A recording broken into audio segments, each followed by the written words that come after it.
Fluxo fazendo um barulho quando faz. A correia tá patinando ali, ó. Pode desligar, meu amigo. A correia em si, ela tá com material bom. Tá nova, não, tá bom. A correia tá nova, sendo que ela tá ressecada. Vamos trocar a correia, vai ficar padrão. Tira a roda, tira o protetor que fica aqui.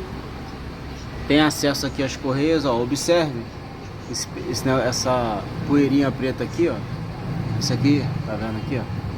Isso aqui é desgaste da correia. Isso é fragmento dela. Tá pegando aqui, ó. Ela tá patinando e tá deixando o material aqui, ó. Ó, observem aqui que aqui tem fragmento de correia, ó. Tá vendo? Aqui dentro, ó. Não sei se dá pra ver.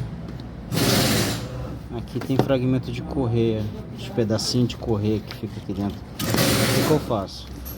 Eu pego, já fiz uma serrinha aqui. Eu passo aqui assim. Eu vou limpando. Liga o carro aí, meu amigo.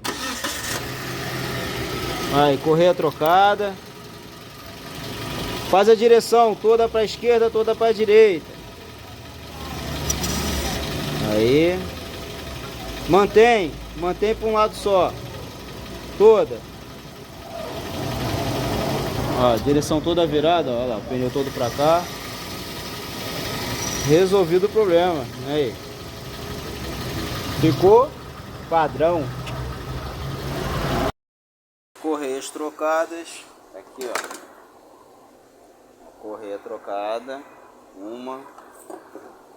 Essa aqui inclusive estava até, ó, cortando, tá vendo? Duas. E essa menorzinha da direção. Observe que ela tá com a borrachinha, tá toda inteira, mas está ressecada. Ela tá fazendo um barulho. Foi trocada todas as três, ó, marcas boas, Continental e Daico. Ficou padrão.